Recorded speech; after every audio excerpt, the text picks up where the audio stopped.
Alors, je vous rappelle ce qu'on a vu en début de semaine, hein. Donc, on a commencé à écrire donc, la conservation donc, de l'énergie du système, hein. C'est ce qu'on va appeler donc, le premier principe.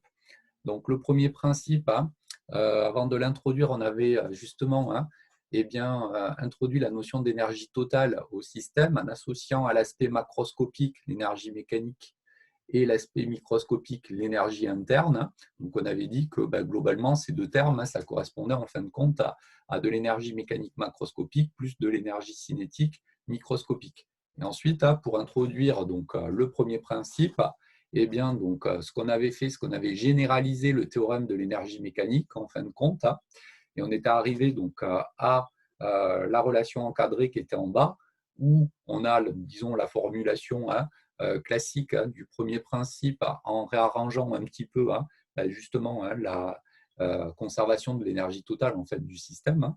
Eh bien, on a la variation d'énergie cinétique macroscopique plus la variation d'énergie interne qui est égale à la chaleur échangée entre le système et le milieu extérieur, le travail autre que les forces de pression, et puis le terme qui est ici, qui était le travail des forces de pression. Et je vous avais dit que ce terme-là, il faut bien garder à l'esprit à quoi il correspond. Il va correspondre au fait que eh bien, donc, la taille du système va changer, autrement dit que le volume du système va changer. Ce que l'on avait dit également, c'est qu'il y a une formulation plus usuelle du premier principe qui se réduit en fin de compte à variation d'énergie interne égale le terme de transfert thermique plus le travail des forces de pression. Donc pour cela, eh bien c'est nécessaire d'avoir un repos macroscopique pour le système, de manière à avoir la variation d'énergie cinétique macroscopique qui est nulle. Il ne faut pas qu'il y ait un travail autre que celui des forces de pression. Et donc cette formulation-là, je vous avais dit, on l'utilise souvent lorsque, eh bien, donc on vous dit simplement tel système va subir une transformation isobar, puis une transformation monobar, etc., etc., sans vous décrire précisément en fait, eh bien, la manière dont on s'y prend. Et donc ça sous-entend en fait ce repos macroscopique et le fait qu'il n'y a pas de travail autre que les forces de pression. Bien. On avait passé en revue ensuite eh bien, donc, les différents bilans d'énergie pour les transformations donc, usuelles du gaz parfait. Et donc, on est en train de prendre un petit exemple ici. C'était donc le cycle de Lenoir qui permet en fait d'illustrer en fait ces transformations usuelles donc, du gaz parfait. Donc là, je vous avais pardon, envoyé un petit message hier pour vous dire qu'il manquait une donnée numérique ici. Si on voulait pouvoir avoir numériquement accès à des valeurs ici pour la dernière question, c'était la capacité thermique à volume constant ici à utiliser donc, pour le gaz parfait. Donc, je vous l'avais envoyé hier sur WhatsApp. Donc, je vous avais dit de prendre 12,5 joules Kelvin-1 ici pour ce gaz, pour faire les applications numériques. Bien. Alors, si on regarde un petit peu, donc déjà dans la première question, on vous avait demandé donc, de représenter donc, le cycle de transformation dans le diagramme de Clapeyron. Et donc, on avait dit dans le diagramme de Clapeyron, eh bien, donc, on a l'isotherme qui a l'allure suivante.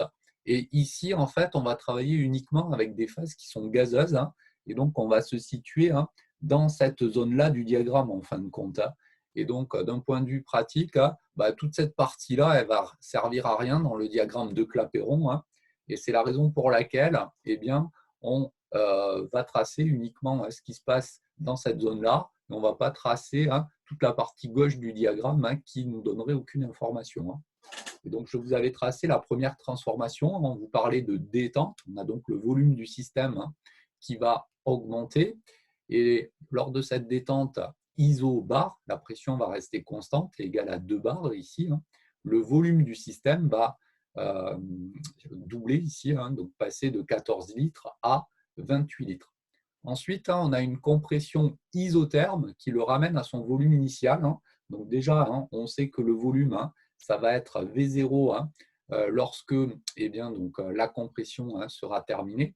Et donc là, attention à ne pas dessiner n'importe quoi pour la compression isotherme. Donc, je vous rappelle que pour un gaz parfait, on a P qui est égal à nRT sur V. Et donc, si on a une transformation qui est isotherme, le terme nRT ici, il est constant. Et donc, on remarque qu'on va avoir une branche d'hyperbole ici, hein, si on trace la pression en ordonnée et le volume en abscisse. Donc, au niveau hein, de notre compression isotherme, hein, on va arriver hein, jusqu'au point hein, qui est ici, donc ça va être le point C. Et on va avoir ici une branche d'hyperbole hein,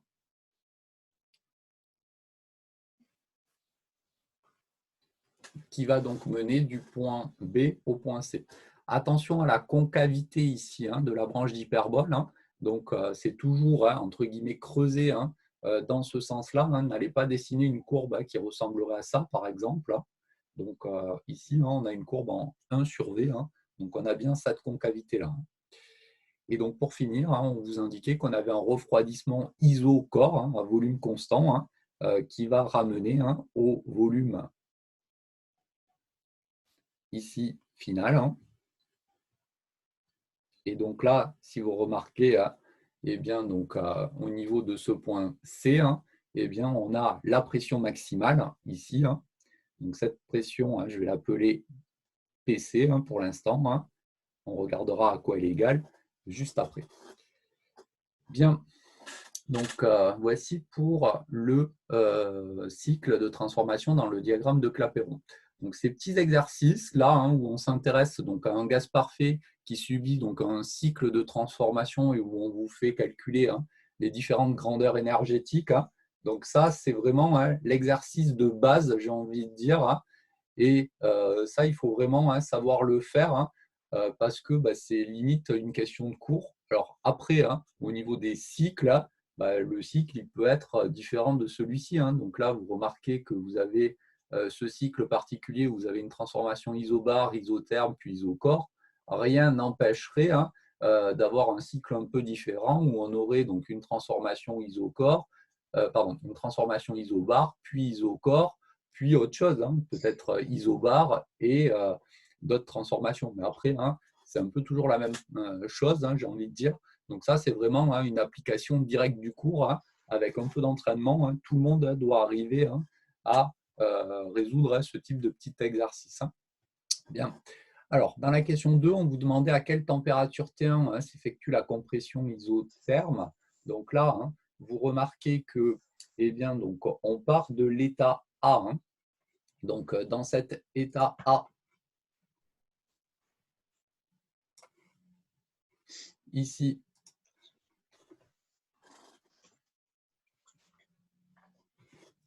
on va avoir hein,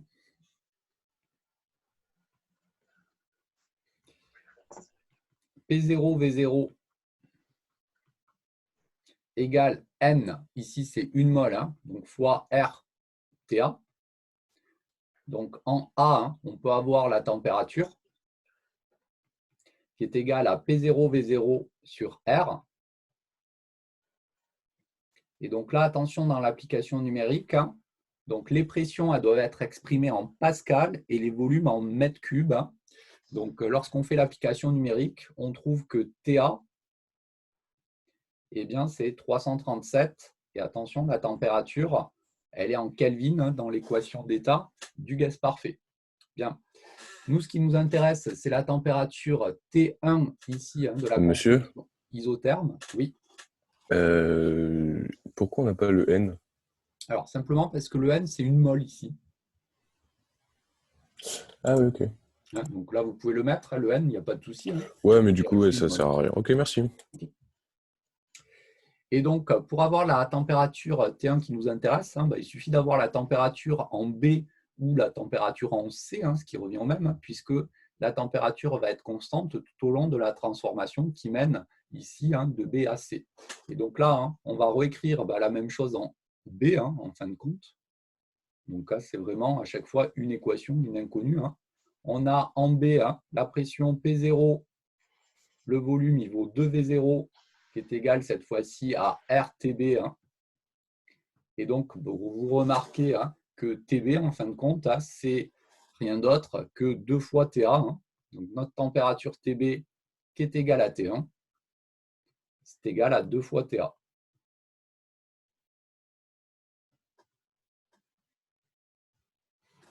Et donc, on a une température de 674 Kelvin ici.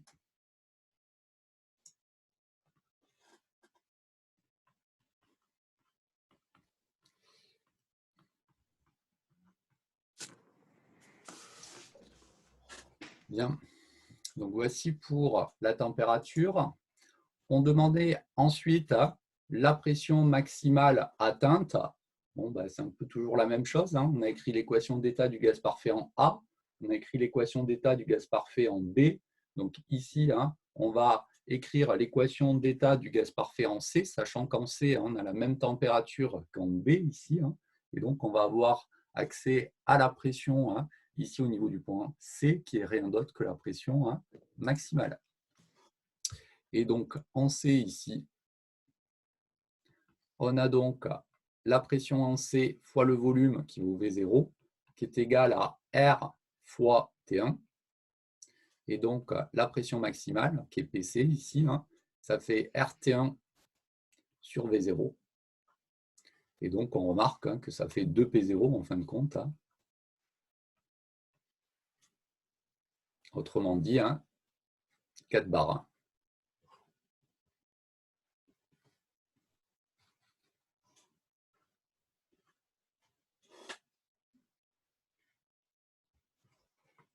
Bon, donc ici, vraiment, rien d'extraordinaire, j'ai envie de dire, pour déterminer ces différentes variables d'état. Ce qui restait à faire, eh bien, donc, c'était à déterminer donc, les grandeurs énergétiques correspondantes. Donc ici, si vous regardez donc, le cycle de transformation, la seule chose qu'on vous demande donc, de calculer, c'est le travail et la quantité de chaleur échangée par le système au cours du cycle. Donc, la première idée qui doit venir à votre esprit lorsqu'on vous parle de cycle de transformation, c'est qu'en valeur absolue, le travail il est donné par l'air qui va être contenu à l'intérieur du cycle ici. Donc, quand c'est possible, c'est ça qu'il faut utiliser pour déterminer donc, le travail donc, du cycle, parce que si le cycle là, il a une forme particulière, un carré, un rectangle, un triangle, ce travail, je veux dire, il est donné directement par l'aire du carré, du rectangle, du triangle, et donc c'est immédiat. Et donc, si on peut procéder de la sorte, il ne faut pas s'en priver, ça fait gagner du temps. Bon, ici, on remarque malgré tout que ce n'est pas possible parce que vous avez une transformation isotherme ici, avec la branche d'hyperbole, qui fait que l'aire du cycle ne peut pas être calculée directement. Et donc là, on n'a pas trop le choix. Il va falloir déterminer donc, le travail pour la transformation AB, pour la transformation BC, pour la transformation CA. C'est une grandeur, une grandeur énergétique, donc additive. Pour avoir le travail du cycle, il suffira donc de faire donc, la somme de ces trois travaux. Donc là, je redis, si le cycle il a une forme simple, un carré, un rectangle, un triangle, on calcule directement l'aire de ce carré, de ce triangle, de ce rectangle pour avoir le travail échangé au cours du cycle. On a la valeur absolue du travail, après on fait une analyse physique pour avoir accès aux signes. Par contre, quand on a une transformation isotherme en particulier qui intervient, là on n'a pas trop le choix, vu que c'est une branche hyperbole, il faut calculer tous les travaux séparément et ensuite faire la somme pour avoir accès au travail en fait de notre cycle. Donc là, en gros, on va réutiliser en fait la même démarche que ce que l'on avait fait dans le cours juste avant. Donc, je commence par m'intéresser à la transformation AB ici, qui est isobar. Donc, la démarche, c'est toujours la même. On calcule la variation d'énergie interne. Donc, en termes de notation, dès qu'on a des cycles qui font intervenir plusieurs transformations, voici comment on peut noter la variation d'énergie interne. C'est delta UAB, on va de A à B. Donc, par définition, ici, c'est la capacité thermique à volume constant fois la différence de température entre l'état final et l'état initial. Et donc ici, si on fait l'application numérique, on trouve 4212,5 joules. Une fois qu'on a la variation d'énergie interne, on détermine le travail. Donc le travail pour aller de A à B, je le note pareil, WAB, c'est l'intégrale ici de moins P0, donc c'est une transformation isobar, donc la pression est constante fois dV, entre le volume V0 et 2V0 ici. Et on a donc rien d'autre que moins P0 V0 pour ce travail, compte tenu du fait que le P0 est constant. On peut le sortir de l'intégrale, on avait dit, lorsqu'on avait fait les petits calculs là, en début de semaine. Et donc ici, voici ce que l'on a pour le travail AB. Donc, si on fait l'application numérique, moins 2800,0 joules. Il reste à déterminer donc le transfert thermique.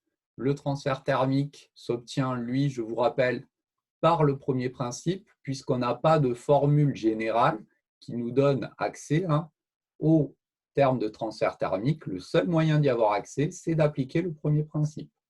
Et donc, lorsqu'on fait ça, on trouve 7012,5 joules. C'est pour la transformation isobar. On a ensuite la transformation isotherme qui mène donc de B à C. Donc, compte tenu du fait que la transformation est isotherme, on a la variation d'énergie interne qui va être nulle, puisque eh bien, donc, la variation de température est nulle lorsqu'on va de B à C et que l'énergie interne du gaz parfait ne dépend que de la température. C'est la première loi de Joule. Le travail, lui, lorsqu'on va de B à C, s'obtient en prenant l'intégrale de moins PdV, le volume variant de 2V0 à V0. Donc là, attention, je vous avais dit, c'est le cas où il y a un petit calcul à faire, puisqu'on va avoir dans la transformation ici isotherme, à la fois la pression et le volume qui varient. Donc là, n'allez surtout pas sortir le P de l'intégrale cette fois-ci. Le seul moyen d'avoir accès à ce travail, c'est d'utiliser l'équation d'état du gaz parfait. Donc P, c'est égal à RT sur V. Donc ici, la quantité de matière, c'est 1 mol, donc je n'ai pas mis le N, et la température, c'est T1. On va de 2V0 à V0. Et donc, le travail de B à C, c'est égal à moins RT1, ln de V0 sur 2V0. Autrement dit, RT1, ln de 2. Ici, ce travail donc, est positif, c'est normal, c'est une compression. Et donc, si on fait l'application numérique, on trouve pour WBC 3884 joules. Et donc, c'est l'opposé du terme de transfert thermique, puisque la variation d'énergie interne est nulle. Pour finir, il reste la dernière transformation. C'est la transformation isocore qui mène de C à A. Donc ici, on commence toujours pareil par calculer la variation d'énergie interne, CV TA moins TC. On a toutes les valeurs numériques. Ça permet d'avoir accès ici au terme de variation d'énergie interne, moins 4212,5 joules. La transformation est iso-corps. Le travail des forces de pression est donc nul. Je vous rappelle, le travail des forces de pression caractérise le fait que la taille du système change. Donc ici, la taille du système ne change pas. Le travail des forces de pression est nul. Et donc, on a le terme de transfert thermique qui va être égal à la variation d'énergie interne. Autrement dit, moins 4212,5 joules. Bien, une fois qu'on a fait ça, on a fait le plus dur. Donc, on a les échanges d'énergie pour toutes les transformations qui sont mises en jeu. Donc, si on veut avoir accès eh bien, donc, au travail du cycle, il suffit de faire la somme des 3 travaux précédents.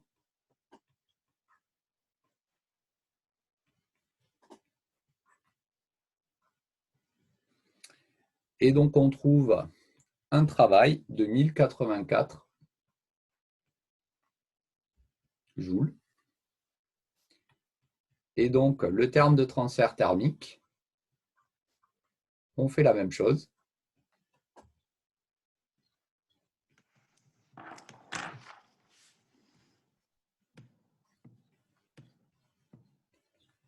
Et on trouve moins 1084 joules.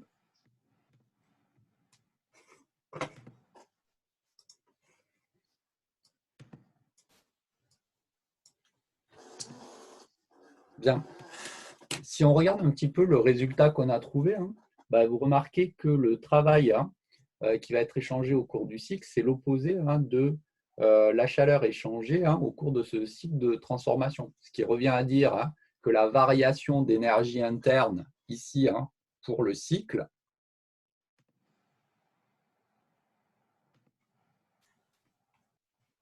est nulle.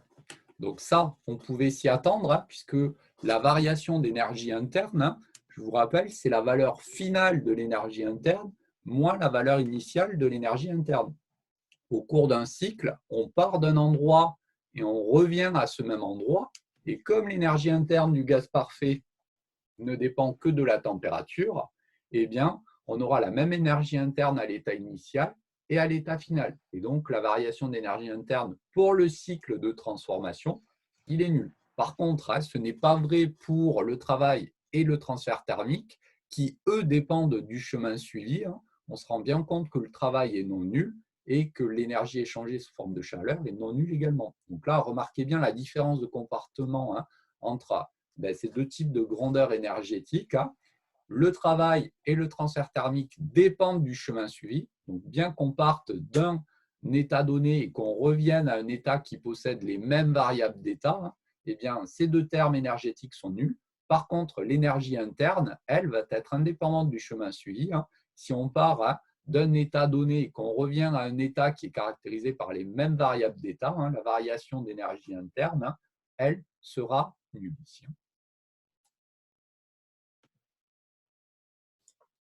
Des questions là-dessus?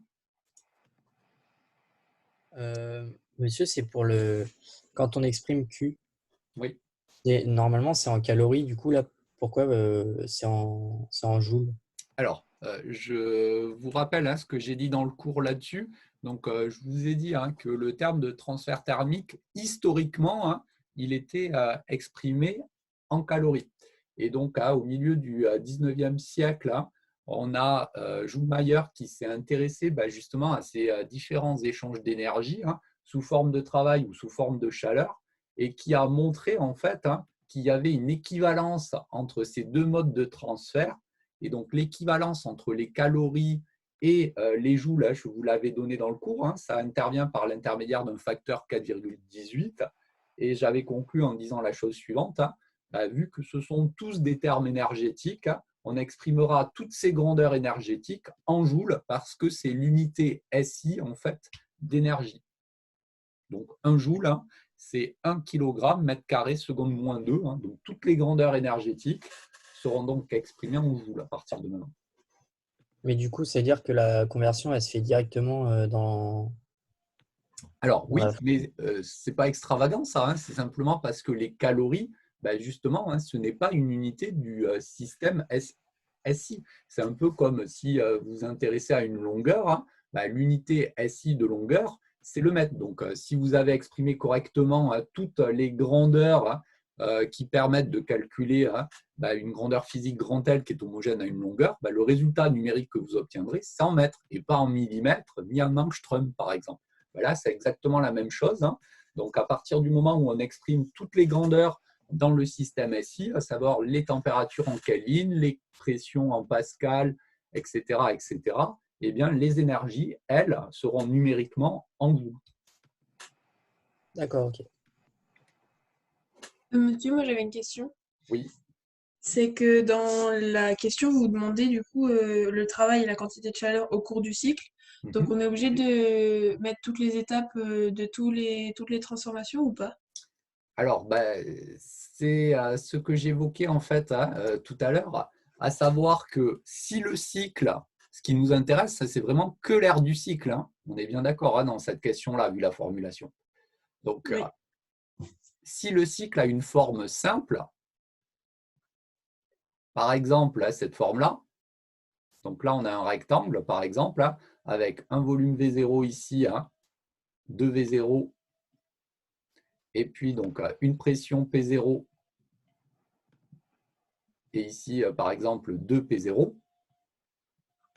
Si on vous demande hein, le travail échangé au cours du cycle, eh bien, c'est rien d'autre que l'aire de ce rectangle. Et donc, ici, hein,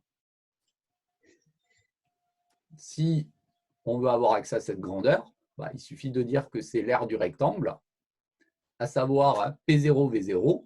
Et après, on regarde le signe du travail hein, en regardant dans quel sens est décrit le cycle. Est-ce qu'il est décrit dans le sens trigo ou dans le sens horaire pour savoir hein, eh bien, quel est le signe associé. Bon, donc ça, hein, c'est si on peut facilement calculer l'aire, il ne faut pas s'en priver, il faut faire de cette manière-là.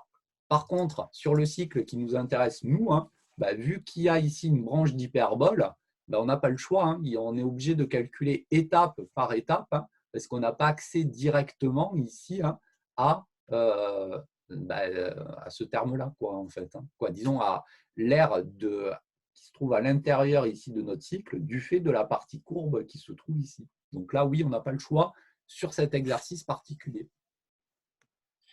Mais je veux dire, comme on n'avait pas CV au début, on aurait pu simplement calculer le travail et comme on sait que delta U est nul, en déduire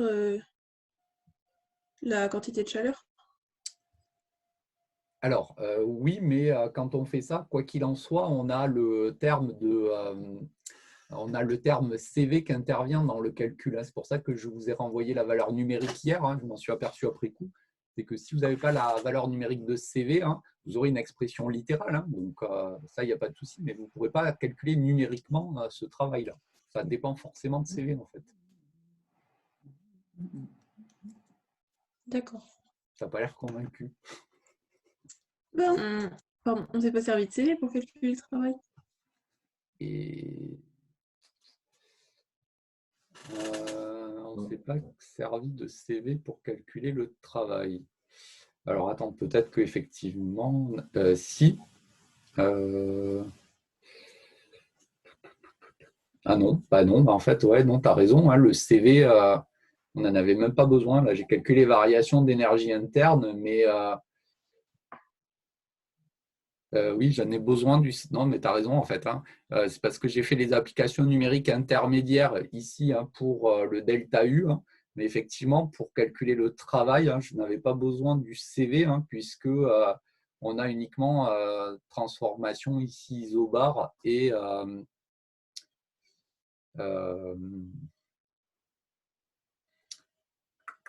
ouais, effectivement, on n'en avait pas besoin ici. Par contre, si dans le cycle, on avait eu une transformation adiabatique, bah, là, on en aurait eu besoin parce que le seul moyen d'avoir accès au travail, hein, c'est d'avoir accès à la variation d'énergie interne hein, pour une transformation adiabatique. Donc, si le cycle il avait été un tout petit peu différent hein, avec non pas une transformation isotherme ici, mais une transformation adiabatique, là, par contre, hein, ça aurait été nécessaire le CV. Mais effectivement, là, vu le cycle que je vous proposais, en fin de compte, hein, si on s'affranchissait du calcul des différentes variations d'énergie interne qui n'étaient pas demandées au demeurant, hein, effectivement, on n'avait pas besoin du CV. Non, tu as raison. Tout à fait. Ok. Bien, d'autres questions là-dessus? Monsieur, delta U, on en avait besoin forcément pour calculer Q. Alors, bah, disons, tout dépend comment on s'y prend. Donc là, hein, avec la rédaction que j'ai fait, j'ai calculé en fait hein, tous les termes de travaux, j'ai calculé tous les termes de variation d'énergie interne et tous les termes de transfert thermique. Mais compte tenu de la question hein, qui était calculer le travail et la quantité de chaleur échangée par le système au cours du cycle de transformation, on aurait pu faire hein, ce que suggérait ta camarade juste avant, hein, à savoir calculer le travail échangé au cours du cycle, donc faire la somme de ces trois termes. Et là, par contre, on n'a pas besoin du CV. Et ensuite, hein, dire c'est un cycle, donc delta U égale 0, et par voie de conséquence, Q égale moins W, en fait. Tu vois, en procédant dans l'autre sens.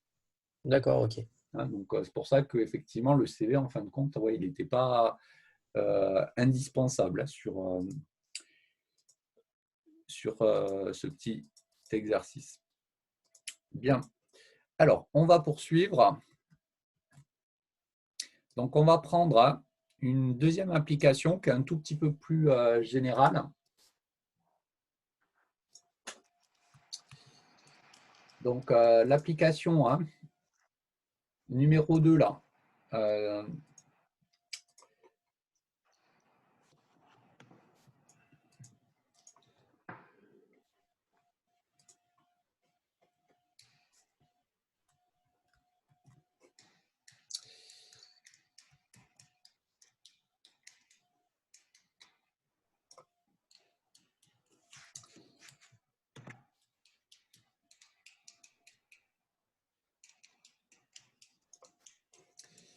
Donc, l'application numéro 2, je disais donc que voici.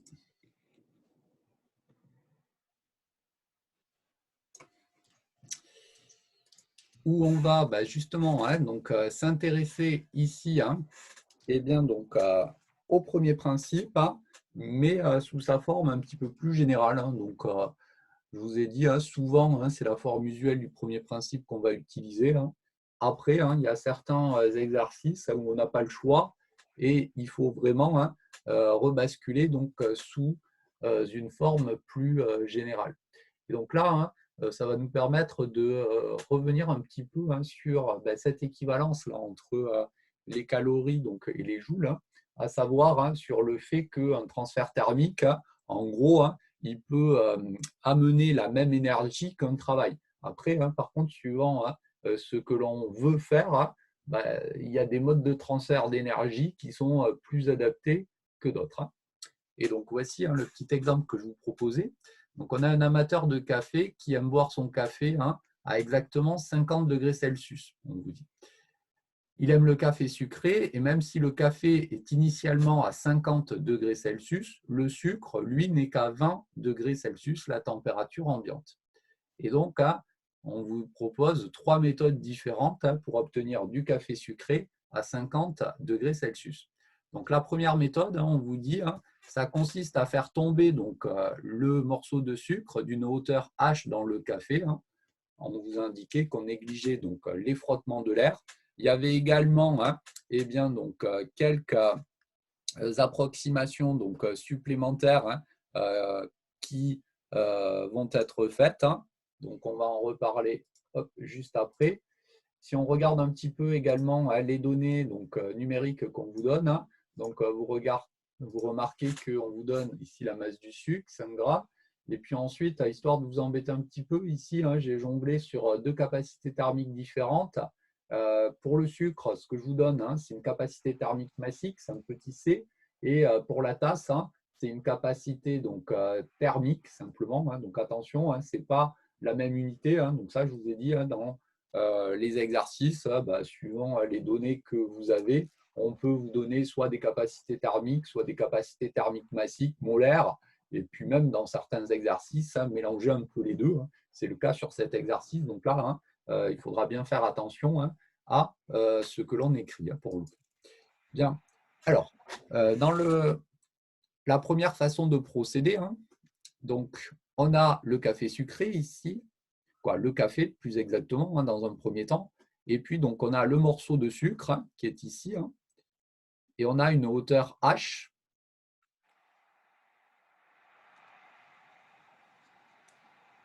Et donc l'idée, c'est de trouver la hauteur H qui va nous permettre eh bien, donc, d'obtenir au final le café sucré ici à la bonne température. Donc, cet exercice en soi, il n'est pas très difficile puisque ça va toujours se ramener à la même chose, à savoir une équation, une inconnue. Mais là, l'idée, ça va vraiment être d'écrire les choses vraiment proprement.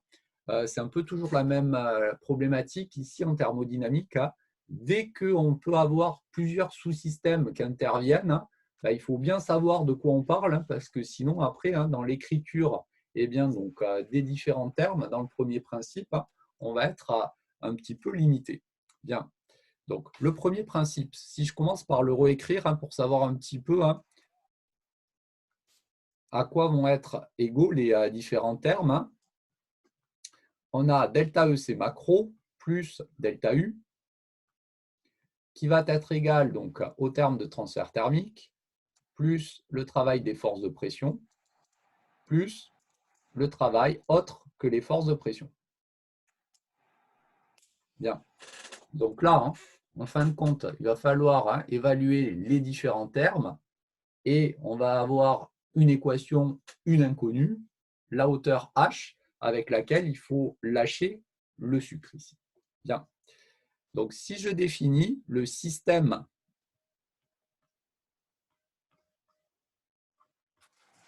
ici correctement, le système il va être constitué du sucre plus le café, ce qu'on peut appeler également le café sucré. Bien. Donc là, eh bien, il va falloir évaluer les différents termes les uns après les autres. Le café, lui, il est initialement au repos macroscopique, le sucre également. On va avoir à l'état final du café sucré, donc qui sera lui-même au repos macroscopique. Donc déjà, ce que l'on sait, c'est que ce terme-là, il va être nul, simplement parce que l'ensemble est au repos macroscopique.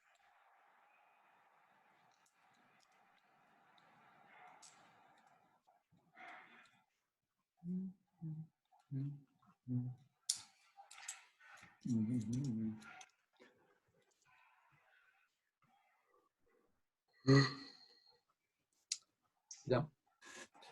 Ensuite, si vous regardez un petit peu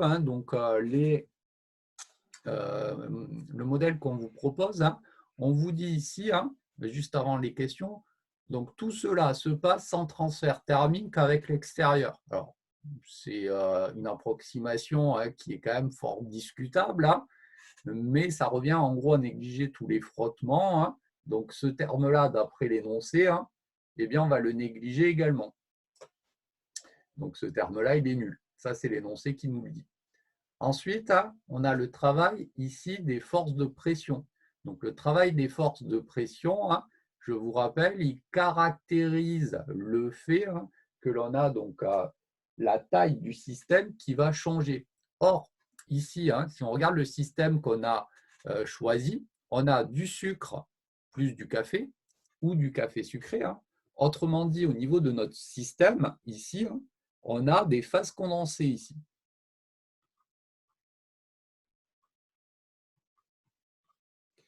Et donc, quand on a des phases condensées, ce qu'on utilise, c'est le modèle de la phase condensée idéale.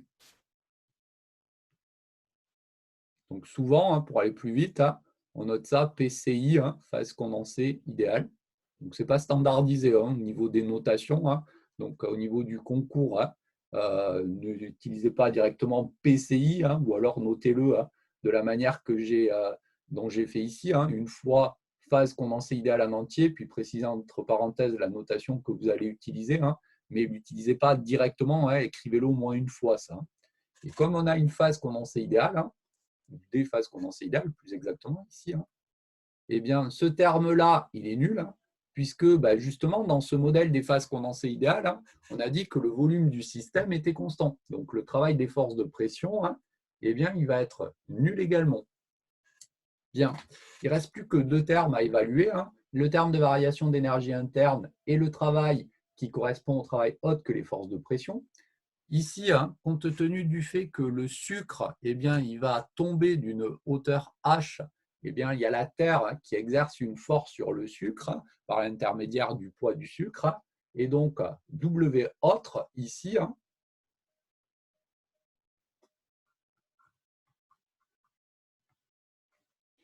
ça va correspondre au travail du poids du sucre.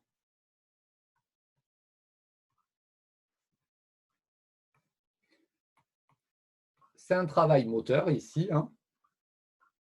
Ça va donc être égal à mgh, puisque la masse du sucre, c'est petit m, et la hauteur de chute, c'est h.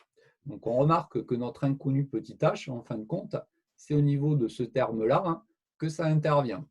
Et donc là, ce qui reste à faire, c'est à exprimer correctement la variation d'énergie interne. On va voir que cette variation d'énergie interne ne dépend en fin de compte que de grandeur que l'on connaît ici. Et on aura bien une équation à une inconnue, petit h. Bien. Pour la variation d'énergie interne, là, il faut faire un petit peu attention parce que cette variation d'énergie interne, c'est la variation d'énergie interne du système. Et le système, il est constitué du sucre plus du café.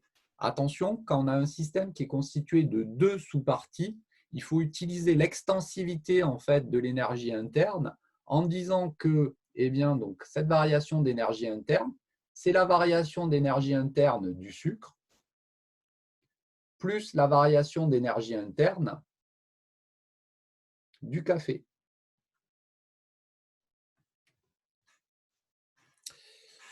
Il faut évaluer séparément la variation d'énergie interne du sucre, la variation d'énergie interne du café, pour avoir ensuite accès au delta H. Donc ici, on a des phases condensées idéales. Donc la variation d'énergie interne du café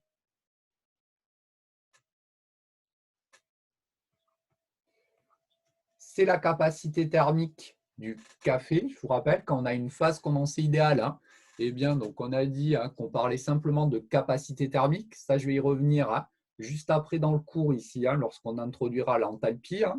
Donc, c'est grand T fois le delta T, sachant ici que la température finale du café est égale à la température initiale du café. Donc, θF moins θI. Et donc, ce terme-là, il est nul puisque la température initiale est égale à la température finale. Donc, θI, c'est mon 20 degrés Celsius, θF, c'est le 50 degrés Celsius. Je vous rappelle, vu qu'on fait une variation de température, qu'on fasse cette variation-là en degrés Celsius ou en Kelvin, numériquement parlant, ça revient au même, puisque les échelles Celsius et Kelvin sont simplement translatées du point de vue de leur origine, mais une variation de 1 degré Celsius, c'est une variation également de 1 degré Kelvin. Et puis, pour finir, on a le delta U du sucre. Donc là, encore une fois, c'est une phase condensée. Donc, c'est la capacité thermique fois la variation de température. Donc là, attention, pour vous embêter un petit peu, je vous avais dit tout à l'heure, je vous ai mis non pas la capacité thermique du sucre, mais la capacité thermique massique du sucre.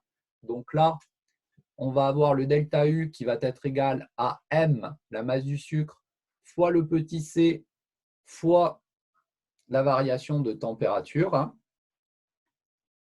du sucre. Donc, le θF ici, c'est 50 degrés Celsius. Et le θI, c'était le 20 degrés Celsius. Et donc, en fin de compte, si on regarde un petit peu tout ce qu'on a écrit, on a le terme de variation d'énergie cinétique macroscopique qui est nul, le terme de transfert thermique qui est nul, le travail des forces de pression qui est nul également, le travail des forces hautes que les forces de pression, c'est le travail du poids, MGH, donc on a notre inconnu ici, et puis le delta U ici, que l'on a exprimé comme étant la variation d'énergie interne plus la variation, en mettant la variation d'énergie interne du sucre plus la variation d'énergie interne du café. La variation d'énergie interne du café, elle est nulle. Il reste ici que la variation d'énergie interne du sucre. On remarque que cette variation d'énergie interne, on la connaît complètement, puisque on connaît le petit m, le C, et puis la variation donc, de température correspondante. Donc, on a une équation à une inconnue. On peut en déduire la valeur de petit h. Donc, je vous donne directement ici la valeur numérique correspondante. Donc, le fait d'extraire h de l'expression ne pose aucun problème. On trouve 1630 mètres.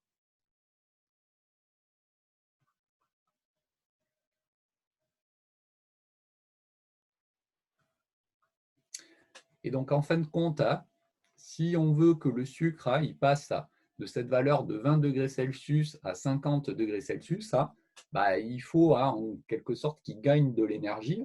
Cette énergie elle va être amenée par un aspect purement mécanique ici, à savoir donc, le travail des forces de pesanteur. Et cette énergie, eh bien, si on regarde en termes de hauteur de chute à quoi elle correspond, hein, ben, on remarque que la hauteur de chute elle est quand même relativement impressionnante à 1630 mètres. Mais c'est une première façon de procéder. Hein. On peut faire une conversion ici d'énergie sous forme mécanique, entre guillemets macroscopique, hein. Donc le travail ici des forces de pesanteur, en énergie interne qui elle est microscopique pour élever la température du sucre de 20 degrés Celsius à 50 degrés Celsius. Bon, par contre, hein, on remarque que ce n'est pas forcément super bien adapté ici. Bien, des questions déjà sur ce petit calcul? Oui, une question par rapport à l'énergie cinétique Oui. qui ne varie pas. C'est dû au fait qu'on prend pour système le sucre et le café, ça? Alors, c'est lié au fait qu'on prend le sucre plus le café et surtout que le café et le sucre à l'état initial ne bougent pas et qu'à l'état final, on aura du café sucré dans notre tasse qui ne bouge pas non plus. Donc après, je suis bien d'accord que sur toute la partie liée à la chute, le sucre, lui, il va avoir un mouvement, donc une vitesse. Mais attention, et c'est tout l'intérêt de faire ce bilan macroscopique, c'est qu'à l'état initial et à l'état final, l'ensemble est au repos. Alors après, ce qui se passe entre l'état initial et l'état final, on s'en fiche puisque seule la variation, et donc la valeur finale moins la valeur initiale, nous intéresse. Et à l'état initial, on a le repos macroscopique et à l'état final également. D'accord, merci. Et le transfert thermique, monsieur, il est nul, pourquoi? Alors, ça, c'est parce que on vous dit dans l'énoncé que tout cela se passe sans transfert thermique avec l'extérieur, en fait. Alors, ça, je vous ai dit, c'est discutable, parce que surtout avec une hauteur de chute de 1630 mètres, négliger l'échange thermique avec l'extérieur du fait des frottements liés à la chute du sucre, ça va quand même être fortement discutable. Mais en fait, c'est le seul moyen ici d'avoir accès à une valeur numérique, puisque je vous rappelle que la seule façon d'avoir accès au transfert thermique, c'est d'utiliser donc le premier principe. Et donc, si vous voulez calculer un terme de transfert thermique, Q, le seul moyen, c'est d'utiliser le premier principe et de connaître en fait tous les autres termes. Et donc là, vous remarquez que si on fait ça, le problème, c'est qu'on a une équation à deux inconnus et donc, en fin de compte, on ne pourra pas conclure. D'où cette approximation qui, certes, est discutable, mais là, l'idée, en fait, c'est vraiment de comparer les trois méthodes ici, les deux premières méthodes qui jouent sur l'aspect macroscopique et la dernière méthode qui joue sur l'aspect microscopique pour montrer qu'en fin de compte, ces histoires de chaleur et de travail sont équivalentes, mais que suivant ce que l'on veut faire, malgré tout, il y a certaines façons de procéder qui sont plus pratiques que d'autres. Okay. D'accord.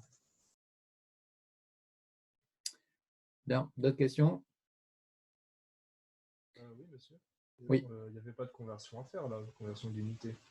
Alors, non, puisqu'il y a tout qui a été donné dans le système international, puisque vous remarquez que les capacités thermiques ou les capacités thermiques massiques ici, alors quand je dis non, pas tout à fait quand même, sont en joules Kelvin moins 1. Donc là, c'est juste la masse du sucre qu'il fallait convertir en kilogrammes dans l'application numérique pour avoir quelque chose de correct. Donc numériquement parlant, le terme M fois C, c'était 500 fois 5 fois 10 moins 3 en fait. Après, c'était la seule chose à faire. De toute façon, la masse, normalement, du coup, il y a MGH et MC d'un côté, il n'y a pas. Alors, si on regarde, oui, en plus, effectivement, pour cette première façon de procéder, la masse se simplifie, donc on n'avait même pas besoin, effectivement. Je n'ai pas écrit la relation finale, mais ça simplifie. Vous avez pris quoi comme valeur pour G, monsieur? Pour G, j'ai dû prendre 9,8 mètres secondes moins 2. Pourquoi tu ne trouves pas la même chose? Non, j'ai 1500. Aussi. Alors attendez, laissez-moi recalculer. Je me suis peut-être loupé dans l'application numérique. Donc c'était 500 fois 30. Donc divisé par 8. Ouais, 1530, effectivement. Je ne sais pas pourquoi j'ai mis. Oui.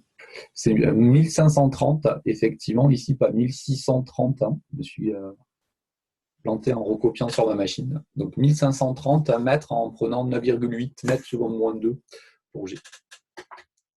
Bien. Si on regarde la deuxième méthode, hein, elle va ressembler beaucoup en fait. Hein, la deuxième méthode, on va travailler encore hein, sur un aspect purement macroscopique ici, hein, puisqu'on vous dit qu'on va lancer le sucre avec une vitesse V dans le café, hein, et qui se trouve cette fois-ci non plus à une hauteur H, mais qui se trouve juste au niveau de la surface libre ici hein, du café. Donc au niveau de la deuxième méthode, hein, schématiquement, hein, voici ce qu'on a. Hein. On a ici le café, le sucre qui est ici, et on va lui communiquer une vitesse hein,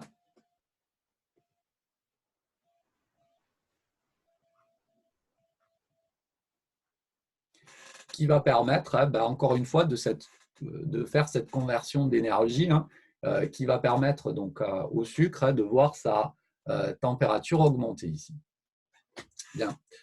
Donc, je vais aller un tout petit peu plus vite hein, que tout à l'heure parce que c'est quasiment le même calcul ici. Hein. Donc, on a delta EC macro hein, plus delta U qui est égal donc, au travail des forces de pression plus le terme de transfert thermique plus W autre. Alors, il y a tout un tas de choses qui ne changent pas. Hein. Donc, le travail des forces de pression, lui, il reste nul hein, puisqu'on a des phases condensées idéales. Le terme de transfert thermique, il est négligé. Donc, ça, c'est l'énoncé. Le terme du travail des forces autres que les forces de pression, hein, ici, il va être nul hein, parce qu'il n'y a pas d'autres forces.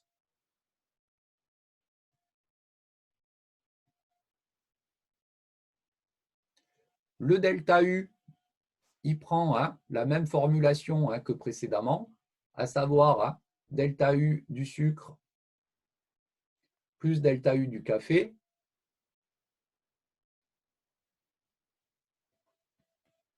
Avec delta U du café, hein, qui pour les mêmes raisons que tout à l'heure est nul. Hein, et donc on a MC ici TF moins TI', hein, avec toujours les mêmes valeurs numériques. Et donc là, la seule chose qui reste, hein, c'est la variation d'énergie cinétique macroscopique. C'est ça qui va changer. Hein. Et donc là, encore une fois, hein, bon, en soi, pas très difficile, mais il faut écrire les choses proprement. Hein. À savoir hein, que le système, il est constitué hein, du sucre plus du café. Et donc, ce terme-là va lui aussi hein, être constitué a priori hein, de deux termes.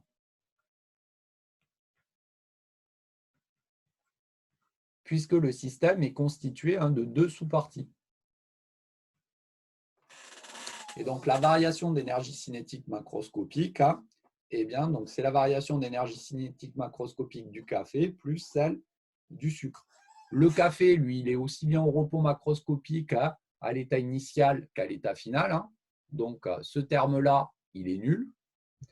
Et il reste simplement hein, la variation ici hein, d'énergie cinétique macroscopique du sucre.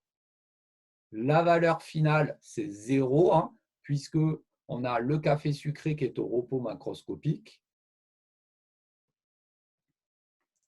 Et la valeur initiale, ça sera 1/2 de la masse du sucre fois V au carré. Et donc là, encore une fois, hein, vous remarquez qu'on a une équation donc, à une inconnue, hein, puisque la seule inconnue, hein, ça sera eh bien, donc, la vitesse à communiquer au niveau du sucre, hein, puisque tout le reste, on connaît. Hein. Donc, encore une fois, hein, je gagne un tout petit peu de temps. Hein, je vous donne juste la valeur numérique. Donc là, si je ne me suis pas trompé, on trouve 173 mètres par seconde.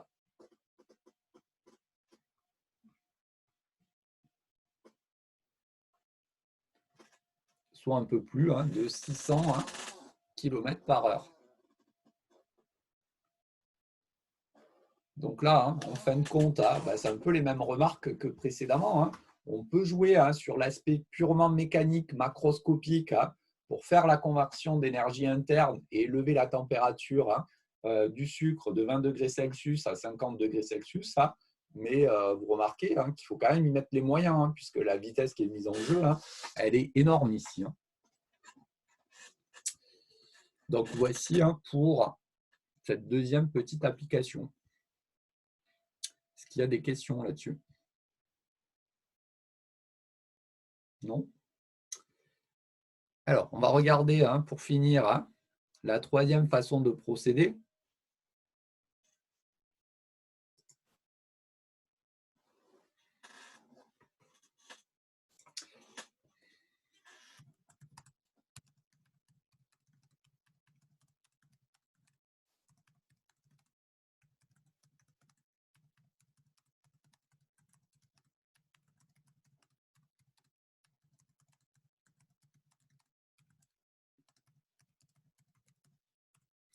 Donc, la troisième façon de procéder, eh bien, c'est au départ de prendre le café à une température qui est un petit peu plus grande que 50 degrés Celsius. On va voir dans quelle mesure, de manière à avoir au final eh bien, l'ensemble qui soit à 50 degrés Celsius.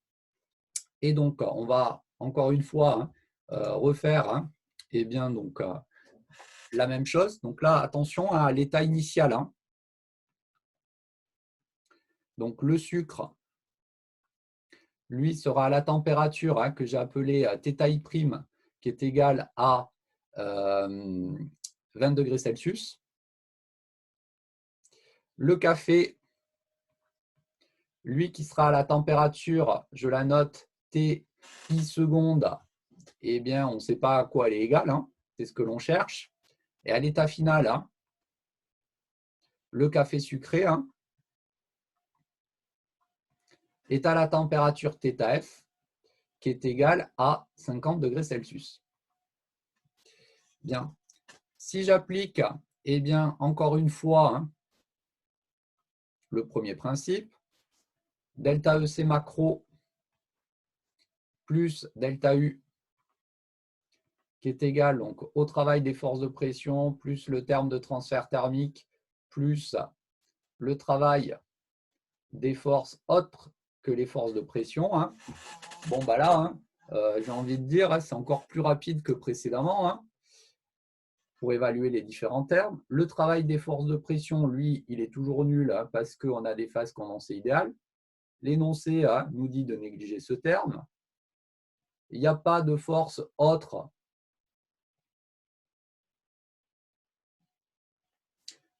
que les forces de pression qui ont d'ailleurs un travail qui est nul. Donc ce terme de travail, il est nul également. Le terme de variation d'énergie cinétique macroscopique, cette fois-ci, il est nul également puisque tout est au repos, aussi bien à l'état initial qu'à l'état final.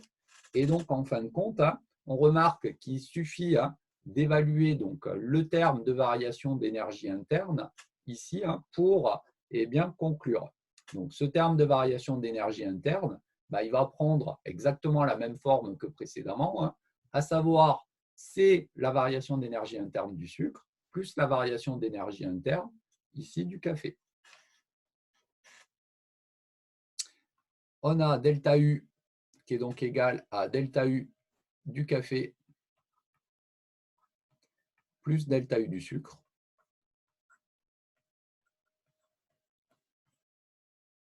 Ce terme-là, c'est grand C θf moins θi secondes.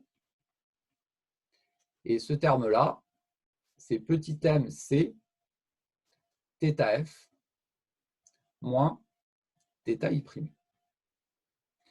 Et d'après le premier principe qu'on a écrit juste avant, ce delta U, il est nul, puisque tous les autres termes sont nuls.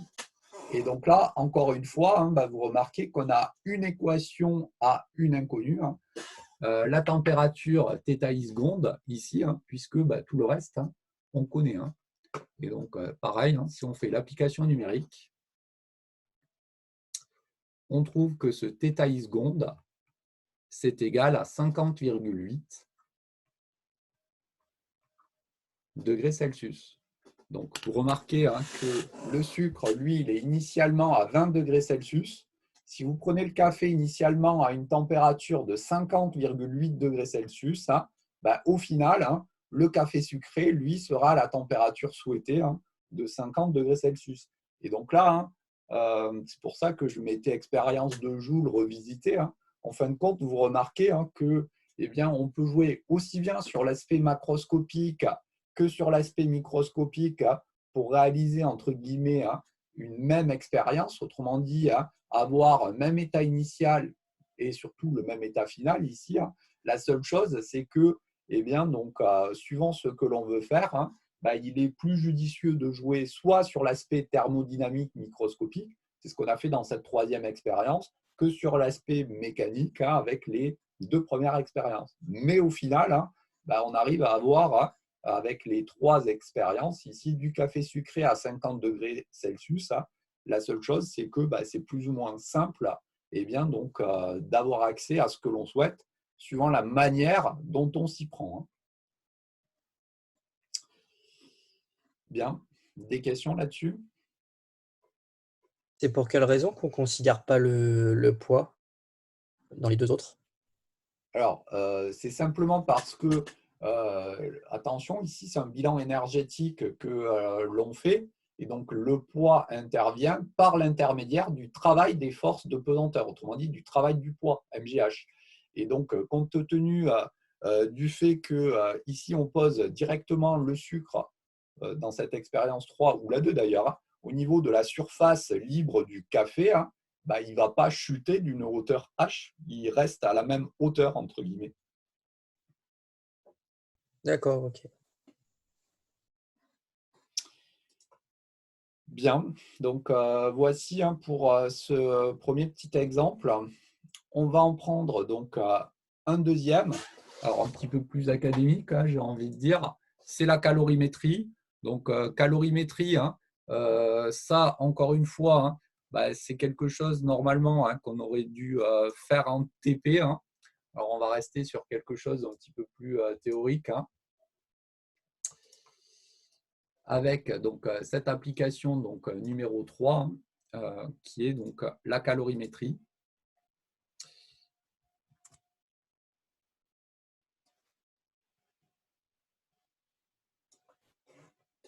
Donc ici, voici à quoi on s'intéresse. Donc on a un calorimètre qui va contenir donc une masse d'eau, N1, 95 grammes à une température 20 degrés Celsius, et on va introduire à l'intérieur de ce calorimètre une deuxième masse d'eau, 71 grammes, à une température différente à 50 degrés Celsius. Et donc, on vous demande de déterminer la température d'équilibre ici de ce système. Donc, si vous regardez un petit peu le calorimètre, sa constitution, donc ici, on a une enceinte avec donc deux parois en fait, une paroi intérieure et une paroi extérieure qui vont faire que les échanges d'énergie entre ce qui va se trouver à l'intérieur ici et ce qui se trouve à l'extérieur vont être négligeables, alors à condition bien évidemment de procéder sur une durée d'expérience relativement faible. Donc ça, c'est vraiment une expérience que l'on aurait dû faire dans un TP, et donc à condition de travailler sur quelques minutes ou quelques dizaines de minutes, grand maximum, on peut raisonnablement négliger les échanges d'énergie entre l'intérieur et l'extérieur en fait du calorimètre. Et donc la transformation ici va pouvoir être qualifiée d'adiabatique, on va le voir lorsqu'on va mettre ça en équation. Bien. Donc là, si on reprend la première question, on vous demandait de déterminer donc la température ici d'équilibre. Et donc, on va raisonner ici sur le système suivant.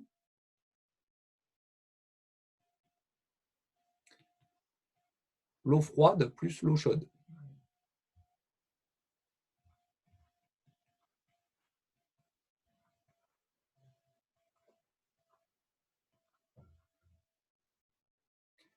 Et on va donc chercher à exprimer ce que l'on cherche à partir du premier principe. Donc, en thermo, j'ai envie de dire, c'est assez simple. On n'a qu'une relation. On n'a que le premier principe. Donc, en termes de méthode, il ne faut pas se poser 10 000 questions. On applique le premier principe, point. Il n'y a que ça. Vous verrez que quand on aura fait le chapitre suivant, on aura aussi le second principe, ce qui nous permettra d'avoir une deuxième équation. Mais c'est à peu près tout.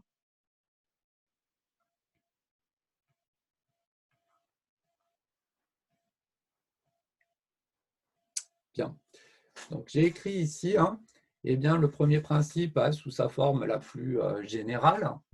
Donc, compte tenu du dispositif auquel on s'intéresse. Bon, il y a tout un tas de termes qui vont être nuls. Donc, ce terme-là, il va être nul. C'est simplement lié au repos macroscopique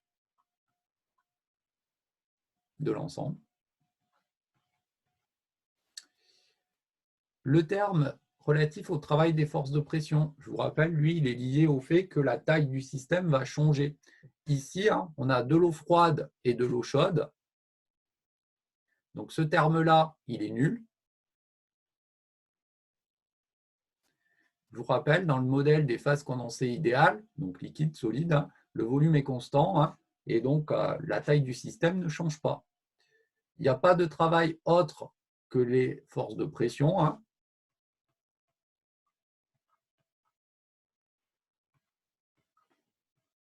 Donc, pas de force supplémentaire ici.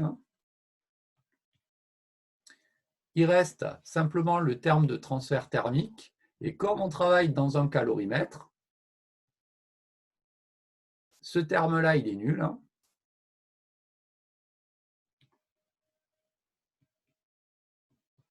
La transformation elle va être qualifiée d'adiabatique. Il n'y a pas d'échange d'énergie sous forme de chaleur avec le milieu extérieur. Et donc, vous remarquez qu'en fin de compte, il ne reste que le terme de variation d'énergie interne. Et on aura donc delta U égale 0. Monsieur, est-ce que vous pouvez expliquer pourquoi Q il est égal à 0? Alors, simplement parce que Q, je vous rappelle, ça traduit donc les échanges d'énergie sous forme de chaleur entre donc, le système auquel on s'intéresse et le milieu extérieur, en fait. C'est un peu comme si, par exemple, là, vous allumez une plaque de cuisson. Eh bien, la plaque de cuisson, elle va chauffer et transmettre de l'énergie sous forme de chaleur à la casserole. D'accord ? Bon. Là, le truc, c'est que c'est un calorimètre. On a dans un calorimètre, et c'est le rôle du calorimètre, en fait, d'avoir ici des parois qui sont calorifugées. Et donc, si les parois sont calorifugées, c'est un calorimètre, il n'y a pas d'énergie à échanger sous forme de chaleur entre l'intérieur et l'extérieur. C'est le rôle d'un calorimètre, en fait. Bien, ce qui reste à faire, c'est à exprimer donc, le delta U. Donc là, encore une fois, vu que le système il est constitué de deux sous-systèmes, il faut exprimer ce delta U ici un peu correctement. Donc, ce delta U ici,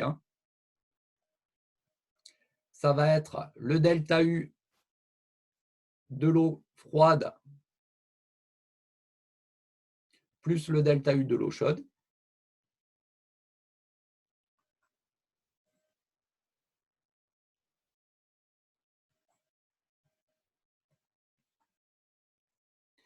Sachant que ce sont des phases condensées idéales, le delta U, c'est rien d'autre que la capacité thermique fois la variation donc, de température. Et donc, si vous regardez, c'est une capacité thermique massique ici que l'on vous donne. Il faudra bien penser à multiplier par la masse correspondante pour avoir accès eh bien, donc, au delta U. On a donc le delta U qui va être égal à M1 C de l'eau, donc c'est un petit C1, T final moins T initial. Donc ça, c'est pour l'eau froide. Et un terme analogue pour l'eau chaude, la masse M2, le petit c, La température finale, bien évidemment, ça sera la même, puisqu'on va au final obtenir de l'eau tiède. Et donc, voici pour l'expression du delta U, sachant que tout ça, on a dit juste avant, grâce au premier principe, que c'était égal à 0. Et donc, ça nous permet d'avoir accès à la température ici, θF, donc une équation, une inconnue. Le θF, 32,8 degrés Celsius.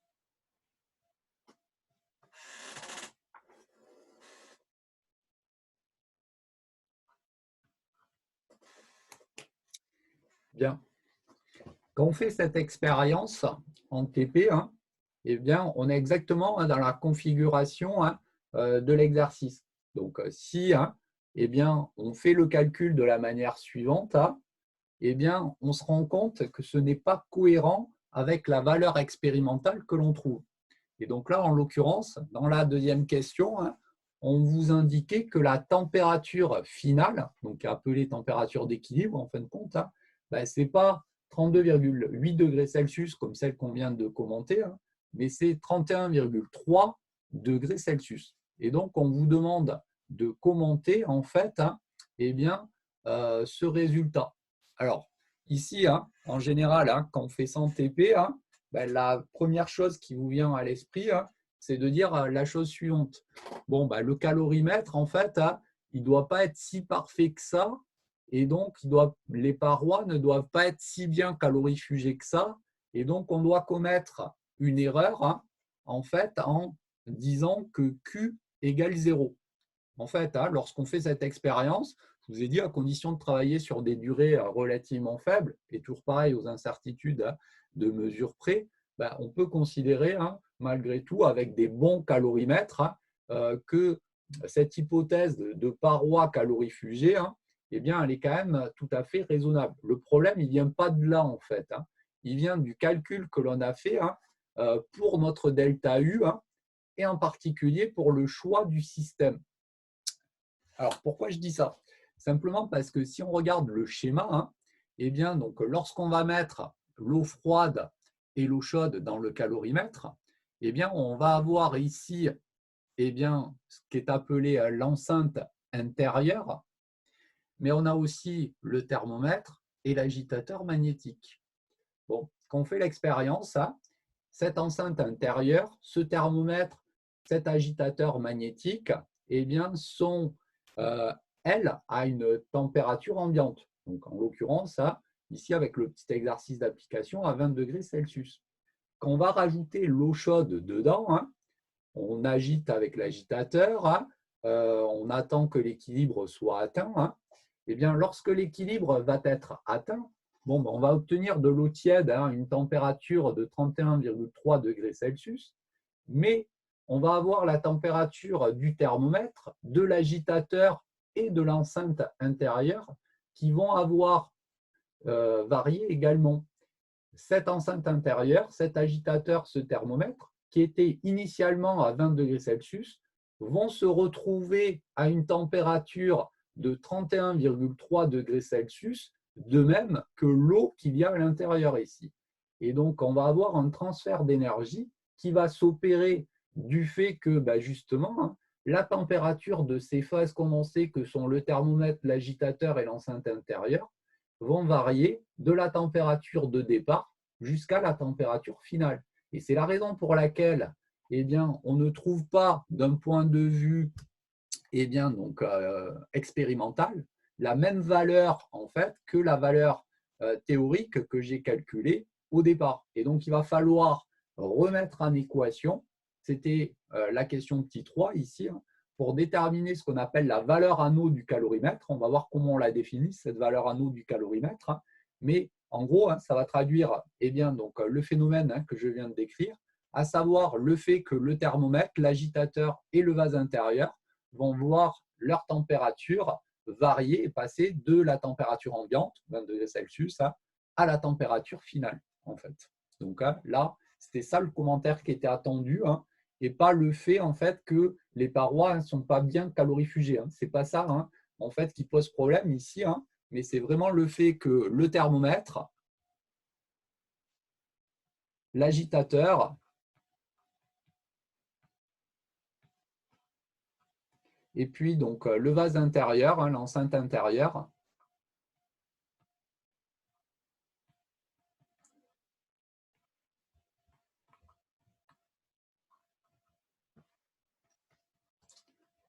vont avoir leur température qui va varier.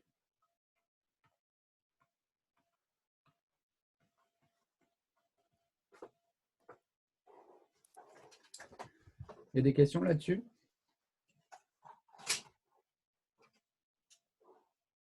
Non? Alors,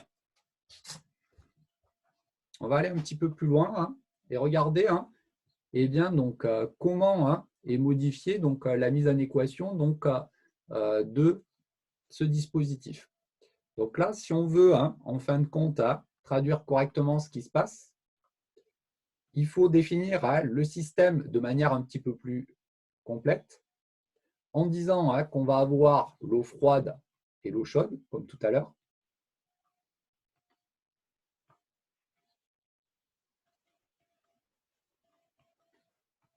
Et ensuite, hein, on va avoir tous ces éléments ici hein, qui vont voir leur température varier, hein, à savoir hein, le thermomètre, l'agitateur et le vase intérieur ici. Et donc, c'est le système sur lequel on va raisonner ici.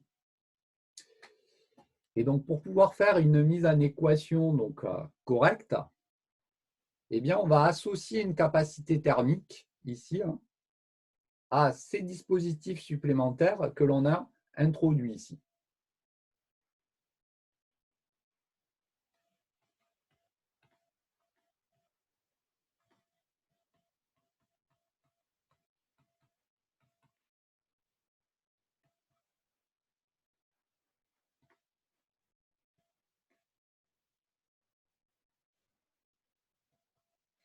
Donc, à ce thermomètre, hein, agitateur, hein, et puis au vase intérieur.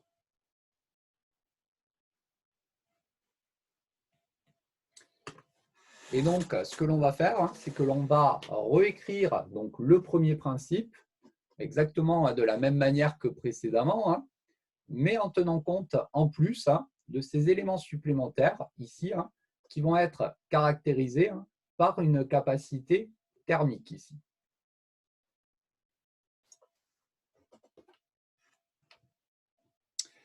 Donc, cette capacité thermique, hein,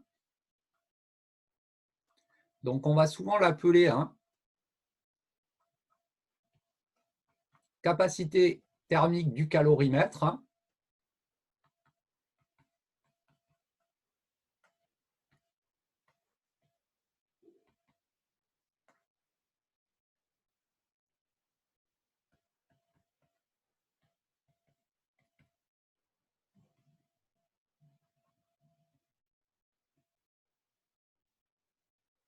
mais là, attention, quand on fait ça, hein, gardez à l'esprit quand même que c'est un abus un peu de langage, hein, de parler de capacité thermique du calorimètre, hein, parce que le calorimètre, lui, à proprement parler, hein, c'est l'ensemble du dispositif, à savoir le vase intérieur, le thermomètre, l'agitateur, le vase extérieur, etc. Donc, si on voulait être un tout petit peu plus précis hein, sur les termes employés, hein, ça serait capacité thermique des éléments intérieurs du calorimètre qui vont voir leur température varier lors de l'expérience. Mais plus communément, on appelle ça capacité thermique hein, du calorimètre. Hein.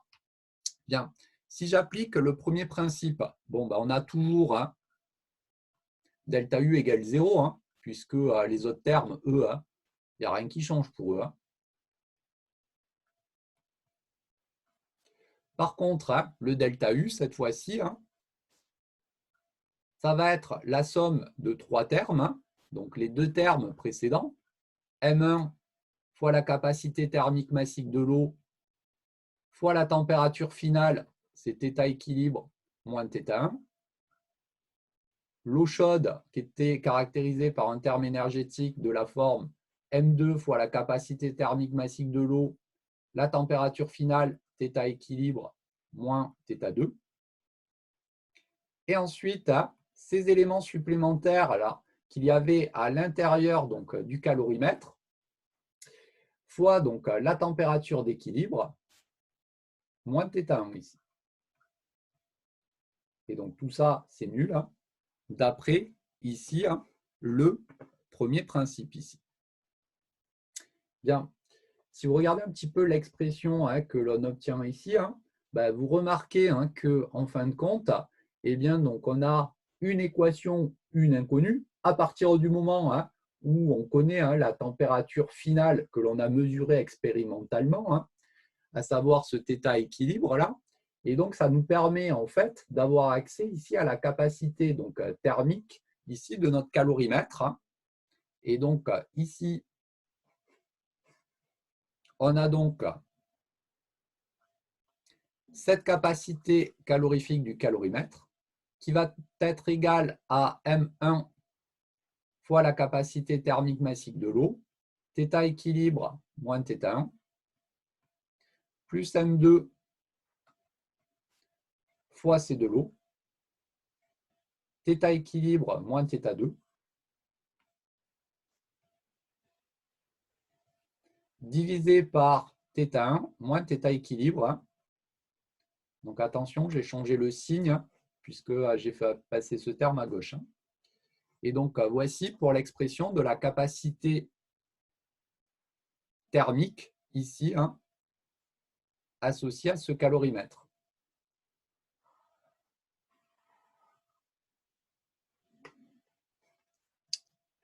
Si on fait l'application numérique, on trouve que cette capacité calorifique, ici, ou thermique, ça vaut 94 joules Kelvin moins 1.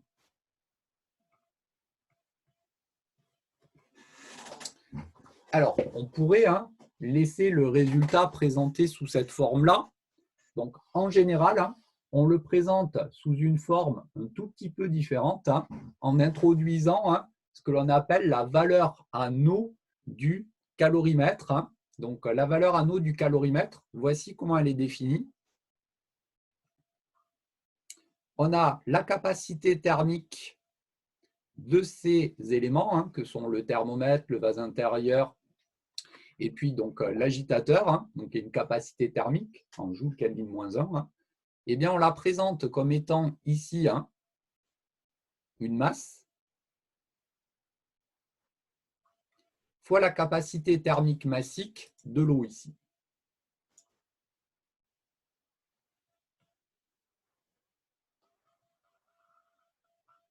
Et donc, ce mu, c'est ce qu'on appelle la valeur anneau du calorimètre.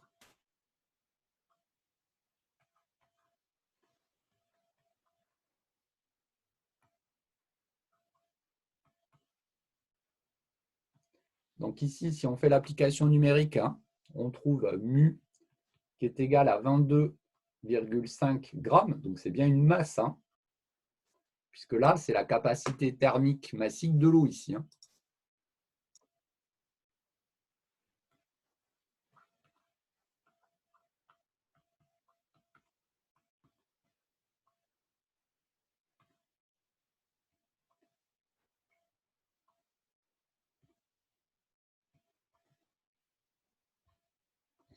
Donc, cette capacité thermique massique s'exprimant en joules, Kelvin moins 1, kilogramme moins 1. Et donc, au vu du résultat qu'on a trouvé, cette valeur anneau du calorimètre, en fin de compte, ça représente rien d'autre que la masse d'eau équivalente qui aurait la même capacité calorifique que celle qu'on a calculée, à savoir 94 joules Kelvin moins 1. Et donc, si on n'avait pas dans le calorimètre cet agitateur, ce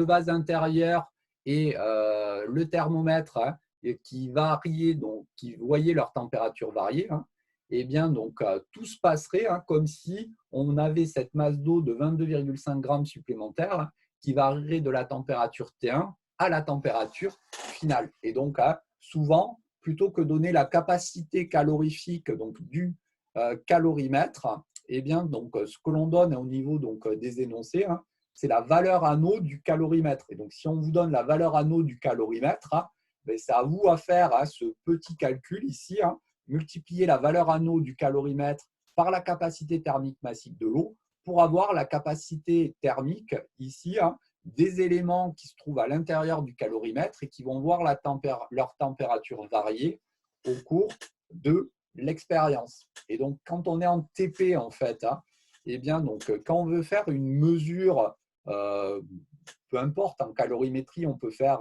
des mesures pour déterminer tout un tas de choses. Hein. Donc, pour déterminer une capacité thermique inconnue ou pour déterminer, par exemple, une chaleur latente de fusion, hein, dont on va parler tout à l'heure ou la prochaine fois, eh bien, on est obligé de faire le travail en deux temps. Hein. On doit d'abord faire une première expérience où on détermine la valeur anneau donc, du calorimètre, parce qu'autant dans les exercices, ça c'est quelque chose que l'on vous donne hein, la plupart du temps, autant hein, d'un point de vue expérimental, hein, ça on ne vous le donne pas.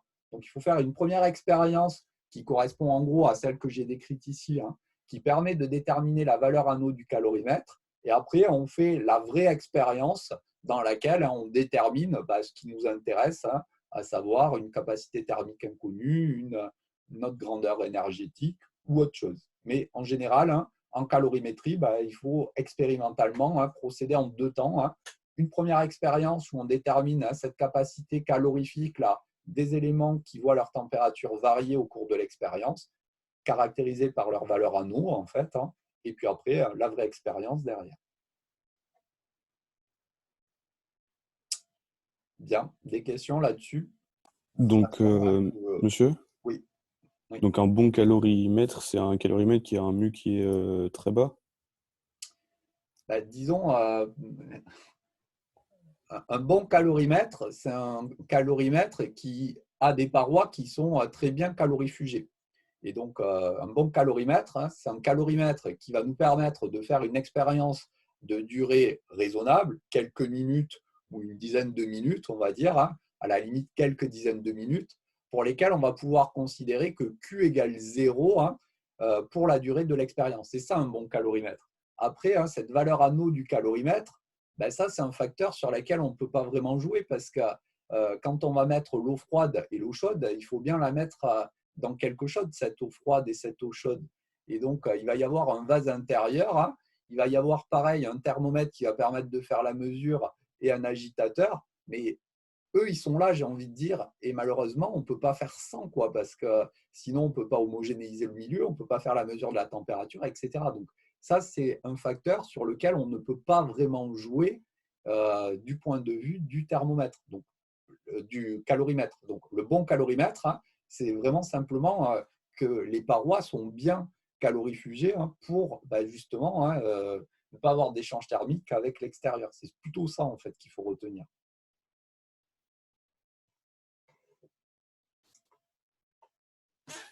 Ok, merci. Parce que, alors pour le coup, là, je n'ai pas pensé à prendre une photo, mais disons, hein, si je dessine ici hein, de manière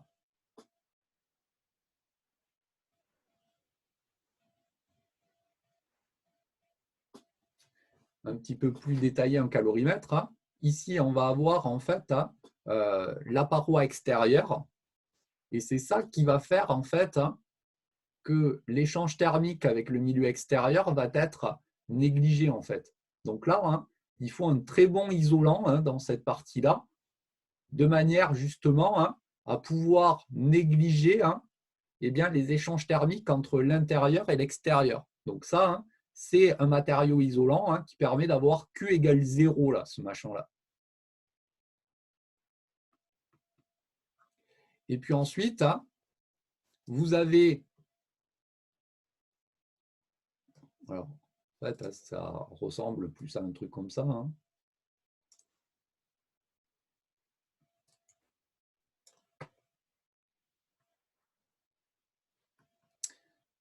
Donc ça, hein, c'est le calorimètre. Du point de vue de la paroi extérieure, c'est ce qui permet d'avoir Q égale 0. Et ensuite, hein, vous avez ici hein, le vase intérieur, hein, donc c'est rien d'autre qu'un récipient en fin de compte. Hein. dans lequel vous allez pouvoir venir mettre ensuite l'eau, par exemple, ou de la glace, ou autre chose. Mais quand je parle de vase intérieur, en fait, c'est ce récipient rouge ici qui va avoir sa température variée au moment de l'expérience, de même manière que le thermomètre ici et l'agitateur, sachant que bien évidemment il y a un couvercle qui va faire que les échanges d'énergie sous forme de chaleur sont effectivement négligeables sur toute cette enceinte extérieure. Mais ces éléments-là que j'ai dessinés en rouge, eux, malheureusement, ils vont voir leur température varier et on ne peut pas y faire grand-chose, sauf à la limite choisir donc, des matériaux avec une capacité thermique vraiment la plus faible possible, de manière à ce que le terme énergétique correspondant soit le plus petit possible.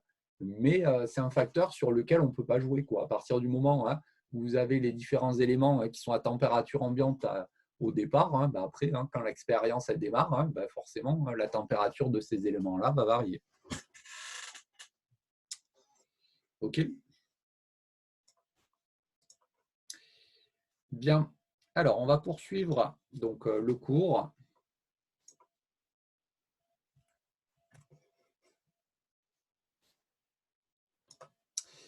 On va donc s'intéresser dans cette partie grand 3 à ce qu'on appelle donc l'enthalpie. Donc l'enthalpie, c'est une fonction d'état qui va être notée grand H ici. Donc la définition, il faut donc la connaître. Donc l'enthalpie ici, grand H, c'est égal à l'énergie interne plus le produit PV. Donc ça, c'est la définition de l'enthalpie.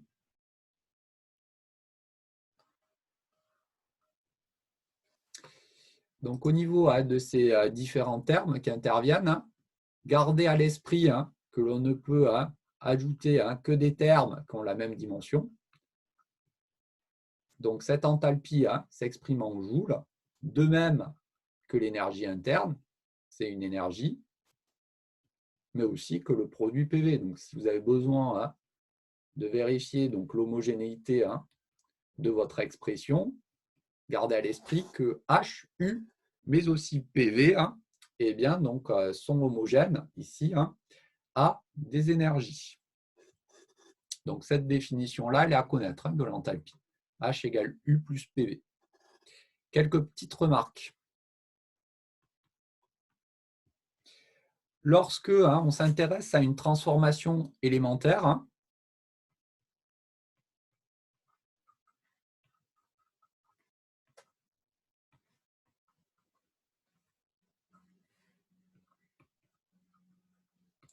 c'est un peu à la même remarque que ce qu'on avait donné pour les termes énergétiques précédemment.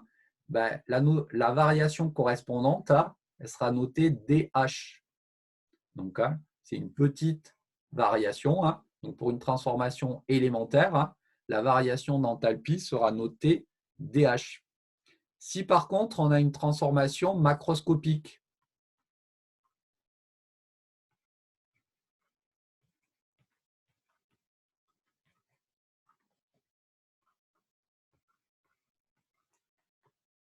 la variation correspondante sera notée grand delta H, donc le triangle delta H. Et gardez bien à l'esprit, parce que c'est surtout ça que l'on va faire nous cette année, c'est que ce delta H, eh bien, donc c'est H final moins H initial.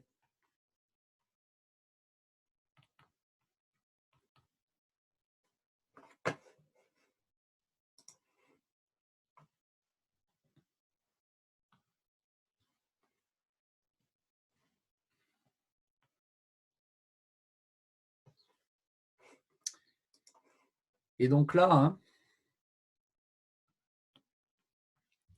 on va introduire un nouveau terme de vocabulaire hein, que j'aurais pu introduire dès l'énergie interne. Hein.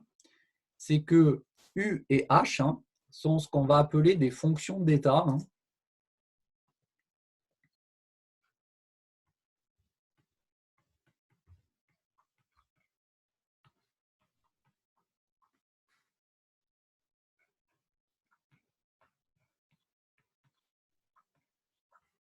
Donc, il faut connaître le terme, hein, donc des fonctions d'état,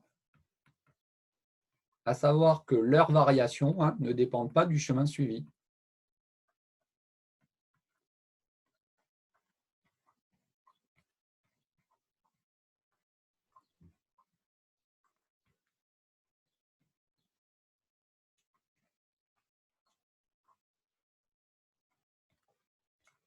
Donc, quand on veut calculer hein, une variation d'énergie interne ou une variation d'enthalpie, hein, eh bien, ce que l'on fait, hein, c'est simplement hein, la valeur finale de l'enthalpie moins la valeur initiale de l'enthalpie. De même pour l'énergie interne, si on veut avoir accès au delta U, hein, eh bien, le delta U, hein, c'est U final moins U initial. Donc, vous allez voir qu'en thermodynamique, hein, on va introduire hein, plusieurs fonctions d'état. Donc, cette année, on va en introduire 3. L'énergie interne, l'enthalpie, ce sont des énergies. On en introduira une autre dans le chapitre qui suit. Hein. Donc, le terme il sera ressemblant. Hein. Ça sera l'entropie. Hein. On verra par contre que là, ce n'est pas une énergie. Mais on retrouvera cette caractéristique générale des fonctions d'état, hein, à savoir que la variation ne dépend pas du chemin suivi, en fait. Des questions là-dessus?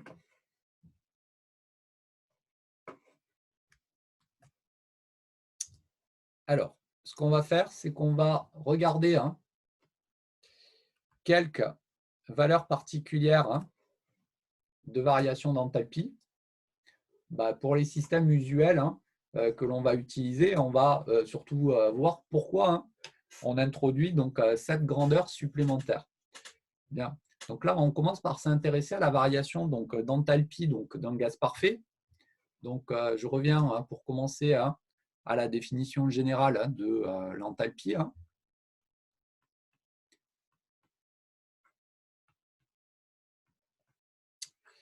Donc, pour eh bien, donc, la définition générale, hein, on a ici hein, H qui est égal à U plus PV.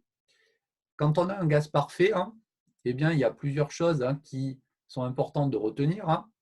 C'est déjà le fait que l'énergie interne ne dépend que de la température. Donc ça, c'est la première loi de Joule. Hein.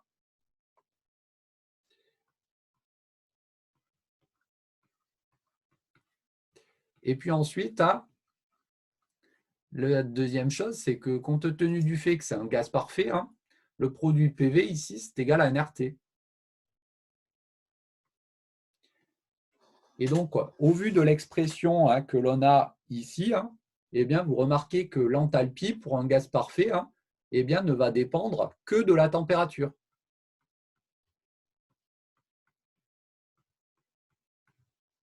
Donc ça va porter le nom hein, de deuxième loi de Joule. Hein.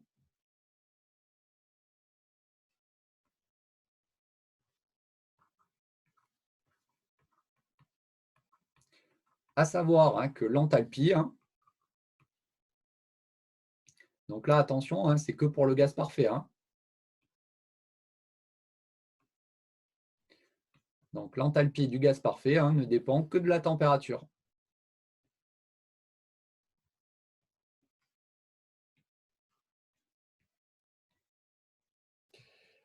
On peut faire hein, une petite remarque.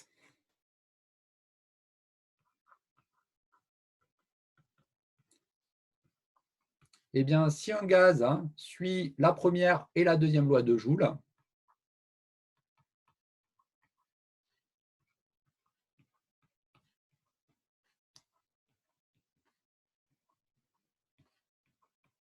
eh bien, à ce moment-là, on peut raisonnablement l'assimiler à un gaz parfait.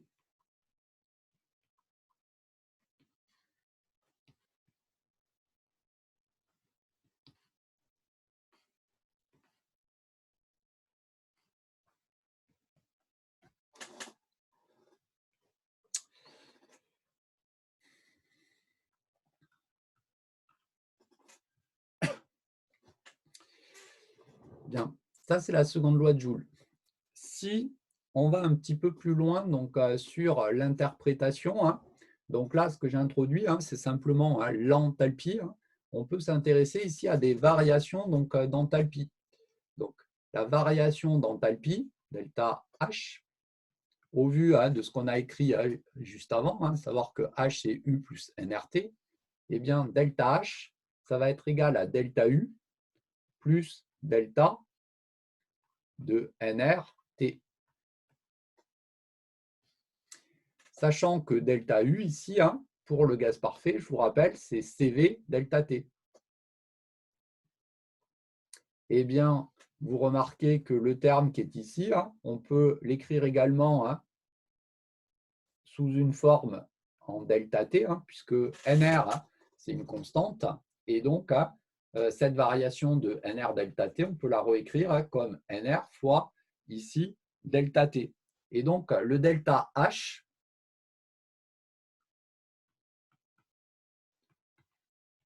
eh bien, on remarque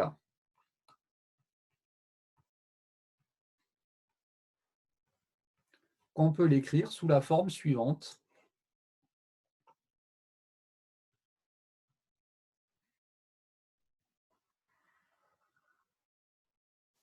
À savoir, c'est une constante, CV plus NR, fois delta T. Et donc là, hein, on va introduire une nouvelle grandeur, hein, de manière à ne pas se traîner en fait partout, hein, et bien donc cette somme ici. Hein,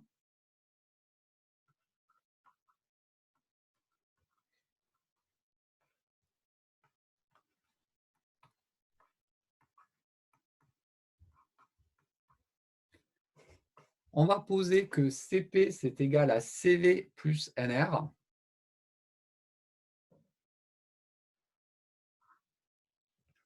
Et donc, ce CP, qui est homogène à une capacité thermique, on va lui donner un nouveau nom. Hein. C'est ce qu'on appelle la capacité thermique à pression constante.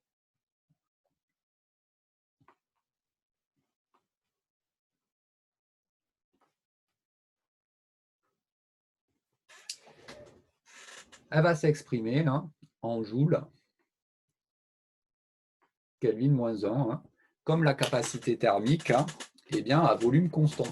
Et donc là, surtout, hein, eh bien, on a le même type de remarque que ce qu'on avait fait hein, pour la capacité thermique à volume constant. Hein. On avait dit hein, que delta U égale CV delta T, ça on a le droit de l'écrire, hein, quel que soit le type de transformation qui soit mise en jeu pour le gaz parfait. Hein. Que la transformation elle soit isocore, isobar ou adiabatique, on a le droit d'écrire delta U égale CV delta T, le CV représentant le coefficient de proportionnalité entre le delta U et le delta T. Donc là, encore une fois, vous ne laissez pas abuser hein, par le nom hein, de cette grandeur, hein, capacité thermique à pression constante. Hein. On va avoir le droit d'écrire hein, delta H égale CP delta T, hein, quelle que soit donc, la transformation hein, qui est mise en jeu, que cette transformation elle soit isobar, adiabatique ou isotherme, hein, on a tout le temps le droit d'écrire pour le gaz parfait hein, CP delta T. Hein. Donc cette relation-là, elle est à connaître, hein, on va l'utiliser. Hein.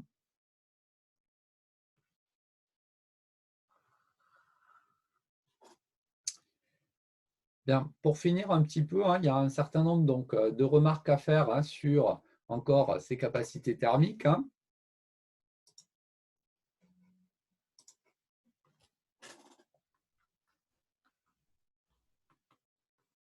Bon, bah, les premières, hein, j'ai envie de dire, hein, c'est les mêmes que celles qu'on avait fait pour la capacité thermique à volume constant, hein, à savoir, hein, on peut introduire hein,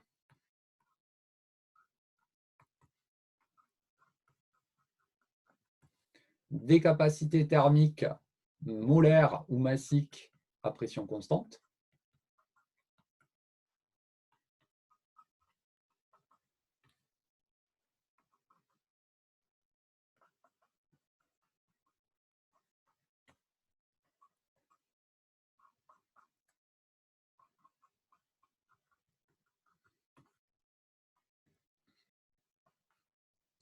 Donc, en termes de définition, hein,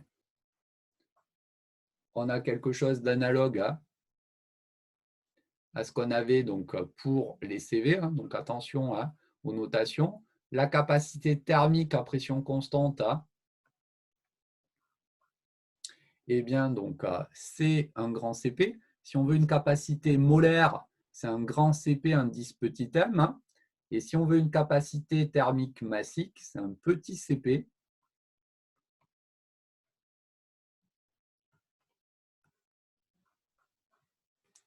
Et donc là, il faut faire attention aux unités. Une capacité thermique, c'est en joule Kelvin moins 1.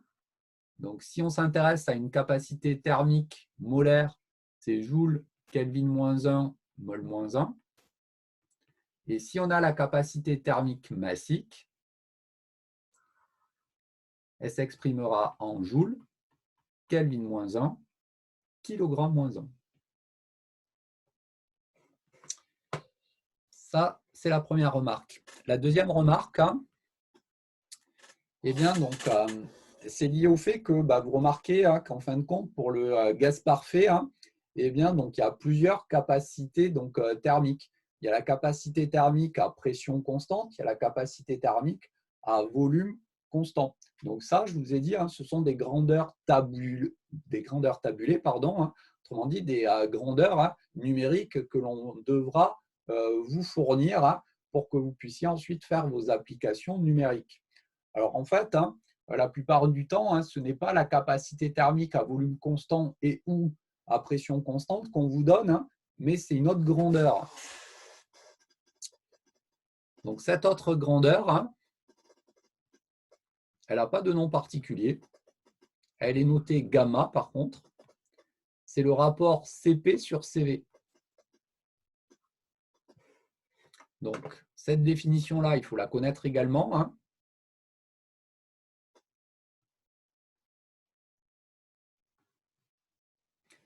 Et en fait, quand on s'intéresse à un gaz parfait, c'est en général la valeur du gamma que l'on vous donne. Alors simplement parce que la valeur du gamma permet en fait de recalculer très facilement CP et CV. Alors simplement en se rappelant que on a CP qui est égal à CV plus NR. Vous remarquez que ce que l'on peut faire, c'est que l'on peut utiliser également l'expression encadrée là, que je viens de donner, à savoir que CP, c'est gamma CV ici.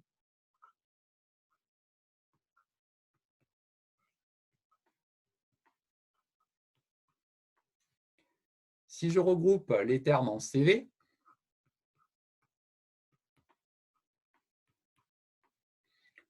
on a donc la capacité à volume constant qui est égale à NR sur gamma moins 1. Et par voie de conséquence, la capacité thermique à pression constante de notre gaz parfait qui est égale à gamma NR sur gamma moins 1.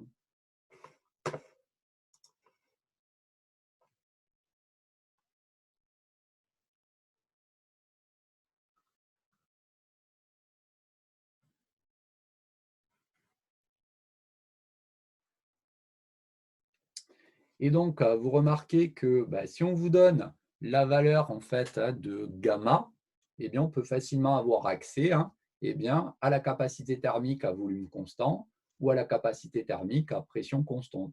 Donc, pour un gaz parfait monoatomique, par exemple, on a le gamma qui vaut 5 tiers. Si on a un gaz parfait diatomique, il y a plusieurs valeurs possibles pour le gamma. C'est un peu les mêmes remarques que ce que j'avais fait quand j'avais introduit le CV. Suivant la température à laquelle on travaille, on peut avoir plus ou moins de degrés de liberté qui sont mis en jeu.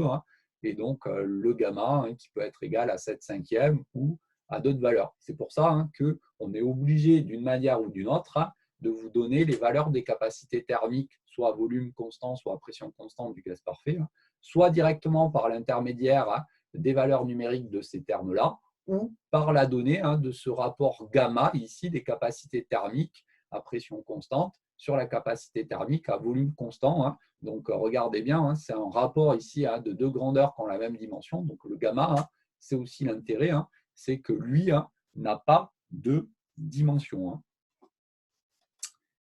Des questions là-dessus? Ok, je terminerai juste par une dernière remarque et puis on sera au bout de la séance.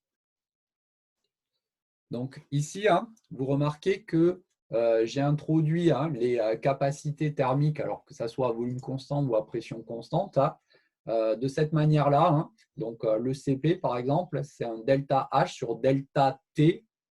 Donc il faut savoir qu'il existe des définitions plus générales en fait, du CP et du CV. Là, celles qu'on a données là, elles sont valables que pour le gaz parfait en fait. Donc, je vous les donne au cas où on vous interroge là-dessus. Mais après, dans la pratique, c'est vraiment dans la formulation telle qu'on l'a donnée précédemment qu'on va l'utiliser.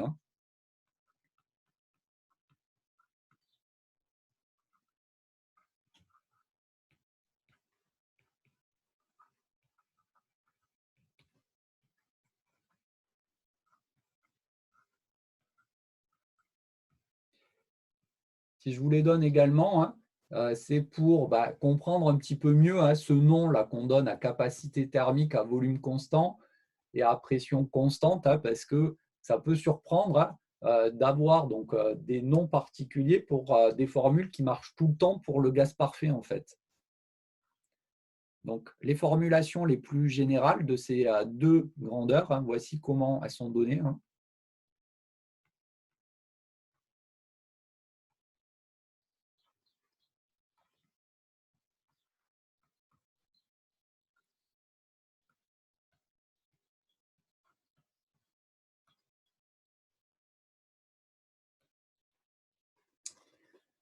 Dans le cas général, on a l'énergie interne. Donc ça, on l'avait dit lorsqu'on avait fait le premier chapitre. On avait d'ailleurs fait un exercice d'application avec le gaz de Van der Waals. On a l'énergie interne en fait, qui dépend de plusieurs variables. Dans le cas du gaz de Van der Waals, par exemple, on avait vu que l'énergie interne dépend à la fois de la température et du volume. Et donc, si vous voulez définir une capacité thermique à volume constant, il faut prendre la dérivée de l'énergie interne par rapport à la température, mais en maintenant le volume constant. Donc, c'est ce qu'on appelle une dérivée partielle, dont on a déjà un petit peu parlé précédemment. Et pour la fonction enthalpie, c'est la même chose en fait. Donc, si on a un gaz de Van der Waals, par exemple, cette fonction enthalpie va dépendre de deux variables, en général la température et la pression. Et si on veut avoir accès à la capacité thermique, il faut dériver en fait l'enthalpie par rapport à la température à pression constante.